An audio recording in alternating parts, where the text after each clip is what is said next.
Hello everyone, ಇವತ್ತು ಮೂಲಂಗಿ ಬೇಳೆ ಸಾಂಬಾರು ಹೇಗೆ ಮಾಡೋದು ಅಂತ ತೋರಿಸ್ತಾ ಇದ್ದೀನಿ. ಈ ಮೆಥಡಲ್ಲಿ ಮಾಡಿದ್ರೆ ಮೂಲಂಗಿ ಬೇಳೆ ಸಾಂಬಾರು ಯಾರು ತಿನ್ನಲ್ವೋ ಅವರೆಲ್ಲ ತಿಂತಾರೆ. ಫಸ್ಟು ಮೂಲಂಗಿ ಒಗ್ಗರಣೆಗೆ ಜೀರಿಗೆ, ಸಾಸಿವೆ, ಮೆಂತ್ಯ ಮತ್ತು ಅರಿಶಿನ ಮತ್ತು ಇದು ಸಣ್ಣ ಈರುಳ್ಳಿ, ಕರಿಬೇವಿನ ಸೊಪ್ಪು, ಬೆಳ್ಳುಳ್ಳಿ, ಕೆಂಪು ಮೆಣಸಿಕಾಯಿ, ಸ್ವಲ್ಪ ಒಂದು ಅರ್ಧ ಈರುಳ್ಳಿ ಮತ್ತು ಕೊತ್ತಂಬರಿ ಸೊಪ್ಪು ಇಷ್ಟು ಒಗ್ಗರಣೆಗೆ ತೊಗೊಂಡಿದ್ದೀನಿ ನಾನು. ಮೆಥಡ್ ಹೇಗೆ ಅಂತ ತೋರಿಸ್ತೀನಿ ಬನ್ನಿ. ಒಂದು ಪಾತ್ರೆನಲ್ಲಿ ಬೇಳೆನ ಬೇಯಿಸಿ ಈ ಥರ ಸ್ಮ್ಯಾಶ್ ಮಾಡಿ ಇಟ್ಕೊಂಡಿದ್ದೀನಿ. ರುಚಿಗೆ ತಕ್ಕಷ್ಟು ಉಪ್ಪು, ಸ್ವಲ್ಪ ಮನೇಲಿ ಮಾಡಿರೋ ಅಂಥ ಖಾರದ ಪುಡಿ, ಮನೆಯಲ್ಲಿ ಮಾಡ್ತಾರಲ್ಲ ಸಾಂಬಾರು ಪೌಡರ್, ಅದನ್ನೇ ಯೂಸ್ ಮಾಡ್ತಾ ಇದ್ದೀನಿ ನಾನು ಕುಕ್ಕರ್ ತೊಗೊಂಡು ಕುಕ್ಕರ್ನಲ್ಲಿ ಒಗ್ಗರಣೆ ಮಾಡ್ಕೋತಾ ಇದ್ದೀನಿ. ನಿಮಗೆ ಯಾವ ಪಾತ್ರೆ ಅನುಕೂಲನೋ ಅದರಲ್ಲಿ ಮಾಡ್ಕೊಳ್ಳಿ. ಆಯಿಲ್ ಬಿಸಿ ಆಗ್ತಿದ್ದಂಗೆ ಸಣ್ಣ ಈರುಳ್ಳಿ,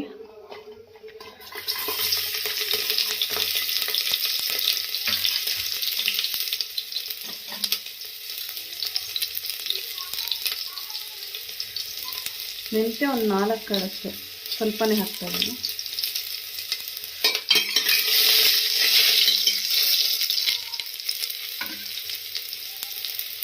ಕೆಂಪು ಮೆಣಸಿನ್ಕಾಯಿ,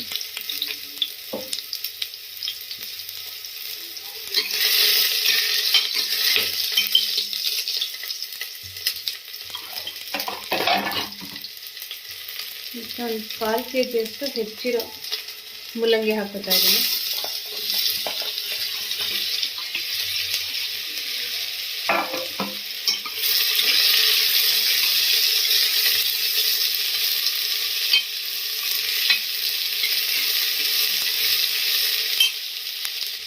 ಕೆಲವರಿಗೆ ಮೂಲಂಗಿ ಅಂದ್ರೆ ಇಷ್ಟ ಇರಲ್ಲ, ಬಟ್ ಈ ಮೆಥಡಲ್ಲಿ ಮಾಡಿ ನೋಡಿದ್ರೆ ಅದು ಮೂಲಂಗಿ ತುಂಬಾ ಘಾಟ ಇರಲ್ಲ ಮತ್ತು ತುಂಬ ಚೆನ್ನಾಗೂ ಇರುತ್ತೆ, ಫ್ಲೇವರ್ ಸ್ವಲ್ಪ ಚೆನ್ನಾಗೇ ಇರುತ್ತೆ. ನಾನೇ ಆ್ಯಕ್ಚುಲಿ ಮುಂಚೆ ಮೂಲಂಗಿ ಸಾರು ತಿಂತಾನೇ ಇರಲಿಲ್ಲ. ಈ ಮೆಥಡಲ್ಲಿ ಮಾಡೋಕ್ಕೆ ಶುರು ಮಾಡಿದ್ಮೇಲೆ ಇದನ್ನ ಮತ್ತೆ ಹೇಳ್ಕೊಟ್ಟಿತ್ತು. ಈ ಮೆಥಡಲ್ಲಿ ಮಾಡೋಕ್ಕೆ ಶುರು ಮಾಡಿದ್ಮೇಲೆ ನಾನು ತಿಂತಾಯಿದ್ದೀನಿ ಇವಾಗ. ಮೂಲಂಗಿ ಸ್ವಲ್ಪ ಬಾಯ್ಲ್ ಆದಂಗೆ ಒಂಚೂರು ಕೆಂಪಾಗುತ್ತೆ. ಈ ಥರ ಕಲರ್ ಸ್ವಲ್ಪ ಚೇಂಜ್ ಆಗಿದ್ಮೇಲೆ ಅದಕ್ಕೆ ನಾವು ಸ್ವಲ್ಪ ಅರಿಶಿನ, ಒಂದು 1/4 ಟೀ ಸ್ಪೂನ್ ಅಷ್ಟು,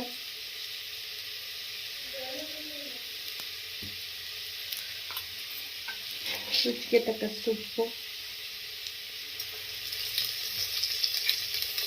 ನಮ್ಮನೆ ಮೆಣಸಿನ ಪುಡಿ ತುಂಬಾ ಖಾರ ಇರೋದ್ರಿಂದ ನಾನು 1.5 ಸ್ಪೂನ್ ತೊಗೋತಾ ಇದ್ದೀನಿ.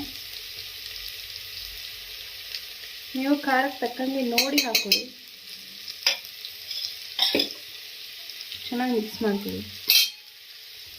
ಮಸಾಲೆ ಪದಾರ್ಥಗಳೆಲ್ಲ ಹಾಕಿದ್ಮೇಲೆ ತುಂಬಾ ಹುರಿಯೋಕ್ಕೆ ಹೋಗಬಾರ್ದು, ಸ್ವಲ್ಪ ಹುರಿದ್ರೇ ಸಾಕು. ಈಗ ಇದಕ್ಕೆ ಬೇಳೆ ಮತ್ತು ಬೇಳೆ ಸಪ್ರೇಟ್ ಮಾಡ್ಕೊಂಡಿದ್ದೆ. ಬೇಳೆ ನೀರು ಹಾಕ್ತಾ ಇದ್ದೀನಿ.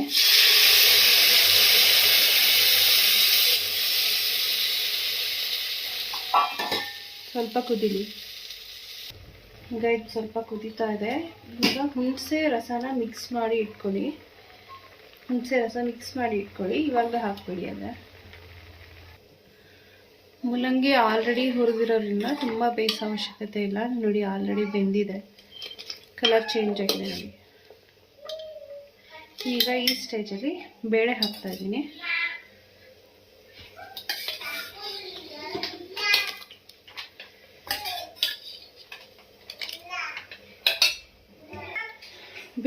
ಬೇಳೆ ಜೊತೆ ಸ್ವಲ್ಪ ನೀರು ಹಾಕಿದ್ದೀನಿ, ಒಂದು ಅರ್ಧ ಗ್ಲಾಸಷ್ಟು ಬೇಳೆ, ಪಾತ್ರೆಯಲ್ಲಿರೋ ಬೇಳೆ ಎಲ್ಲ ಹಾಕ್ಕೊಳ್ಳೋದಕ್ಕೆ. ಈಗ ಇಷ್ಟು ಸ್ಟೇಜ್ನಲ್ಲಿ ಇನ್ನೊಂದು ಸ್ವಲ್ಪ ಕುದಿಯೋಕೆ ಬಿಟ್ಟರೆ ಸಾಕು. ಇನ್ನೊಂದು 5 ಮಿನಿಟ್ಸ್ ನೋಡಿ. ಸಾಂಬಾರು ಕುದೀತಾ ಇದೆ. ಈ ಸ್ಟೇಜ್ನಲ್ಲಿ ಹುಣಸೆಹಣ್ಣು ಕಳಿಸಿದ್ವಲ್ಲ, ಹುಣಸೆಹಣ್ಣು ಕಲಸಿದ ನೀರು ಹಾಕೋತಾ ಇದ್ದೀನಿ.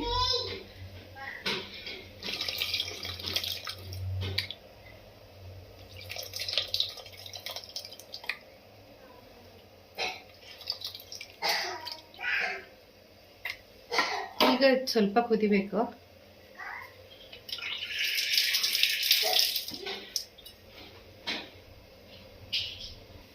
ನೋಡಿ, ಹೀಗೆ ಕುದೀತಾ ಇರಬೇಕಾದ್ರೆ ನೀವು ಟೇಸ್ಟ್ ನೋಡ್ಕೊಳ್ಳಿ. ನಿಮಗೆ ಉಪ್ಪು, ಖಾರ, ಹುಳಿ ಎಷ್ಟು ಬೇಕಿದೆ, ಎಷ್ಟು ಅಳತೆಗಿದೆ ಅನ್ನೋದನ್ನು ನೋಡ್ಕೊಳ್ಳಿ. ಮತ್ತು ಸಾಂಬಾರು ಅಷ್ಟೇ, ಎಷ್ಟು ಥಿಕ್ನೆಸ್ ಬೇಕೋ. ನೀವು ತುಂಬ ಗಟ್ಟಿಗೆ ತಿನ್ನೋರಾದರೆ ಸ್ವಲ್ಪ ಕುದಿಬಿಡಿ, ಇಲ್ಲ ಅಂದರೆ ಈ ಸ್ಟೇಜನ್ನೇ ಸಾಕು, ಇಷ್ಟೇ ಚೆನ್ನಾಗಿರುತ್ತೆ ಅಂದರೆ ಈ ಥರ ಸ್ವಲ್ಪ ನೀರಾಗಿ ಯೂಸ್ ಮಾಡ್ತೀರಾ ಅಂದರೆ ಹೀಗೇ ಬಿಡಿ. ಇಷ್ಟಕ್ಕೇ ಒಗ್ಗರಣೆ ಹಾಕಿ.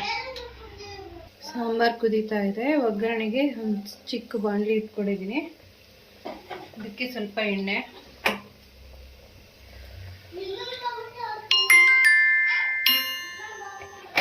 ಒಂದು 5 to 6 ಸ್ಪೂನ್ ಅಷ್ಟು ಹಾಕಿದ್ದೀನಿ.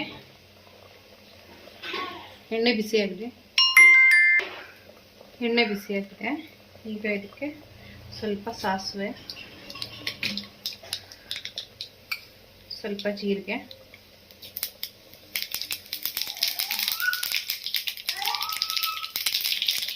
ಜಜ್ಜಿರೋ ಅಂಥ ಬೆಳ್ಳುಳ್ಳಿ ಒಂದು 8 ರಿಂದ 10 ವಿಸಲ್ ತೊಗೊಂಡಿದ್ದೀನಿ ನಾನು. ಸ್ವಲ್ಪ ಕರಿಬೇವು ಸೊಪ್ಪು, ಬೆಳ್ಳುಳ್ಳಿ ಸ್ವಲ್ಪ ಕೆಂಪಾಗಲಿ. ಈರುಳ್ಳಿ, ಹೆಚ್ಚಿರೋ ಅಂಥ ಈರುಳ್ಳಿ ಒಂದು ಅರ್ಧ ಈರುಳ್ಳಿ ಹಾಕಿದ್ದೀನಿ ನಾನು.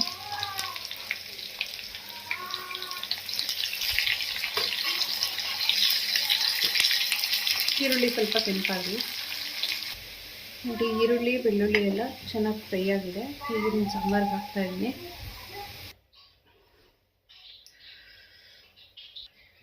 ಕೊತ್ತಂಬರಿ ಸೊಪ್ಪು ಹಾಕಿದ್ಮೇಲೆ ಒಂದು ಸರಿ ತಿರುಗಿಸ್ಕೊಳ್ಳಿ.